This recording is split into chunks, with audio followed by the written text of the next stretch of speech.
What's up? Go fam! Okay, shout out nga pala sa may-ari ng traktora. Ang mahal mo maningil. Okay, so dito sa area is halos patapos na tayo. So lilipat na tayo ng area ng pag-harvestan.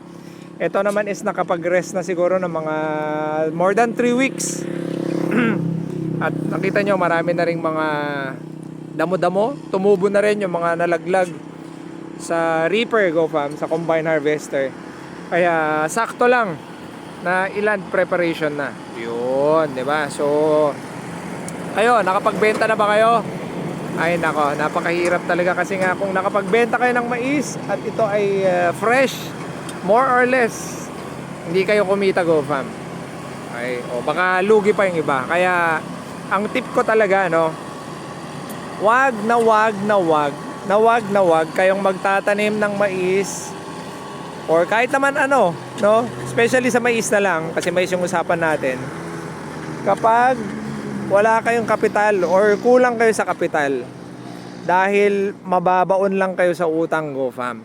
Ha? O, ulitin ko ha, wag kayong magtatanim especially sa mais kung kulang kayo sa kapital. Kung ano lang yung kapital nyo, go fam, yun lang yung itanim nyo.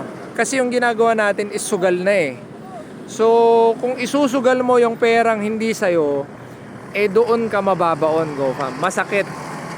Okay, masakit yon. Wag mong gagawin yun, go fam. Wag mong iuutang lahat. Okay, kung ang kaya lang ng pera mo eh pang 1 hektarya lang, yun lang ang tanan mo. Wag mong pilitin dahil masisira ang buhay mo. Ayun, kasi nga 'di ba, nakita nyo naman ngayon nangyari. Kung inutang mo lahat at nalugi ka, anong gagawin mo na naman? Eh syempre, uutang ka na naman. Ay doon na magsisimula ang pagkabaon mo sa utang. Doon na masisira ang buhay mo, go fam. Okay? So, mas maging wise tayo. Kung hindi talaga kaya, wag pipilitin. Okay? Wag isusugal ang hindi sa atin. Okay? So, ngayon, kung kumita naman kayo at nabenta nyo ng dry, kumita naman kayo, go fam, matik ka agad, itabi nyo yung kapital nyo.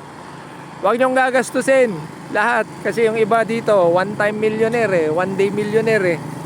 Pag naani, akala niya pera niya na lahat yun, ibenta niya, gastusin niya lahat. Yung kapital mo, go fam, itabi mo. Okay? Yung matitira doon, 50%, ibangko mo.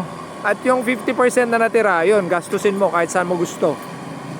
Okay? Pero yung kapital, i-secure mo. Wag mong gastusin. Tapos, hindi bale, utang na naman. Wala yun, sablay yun, go fam. Sablay na kaugalian ng mga farmer. Okay? Wala akong pakialam kung ilan yung naiwan. Kung meron kang may tatabing 2,000, 1,000, 500, 100, basta itabi mo yon. Okay? Huwag mong gagastusin.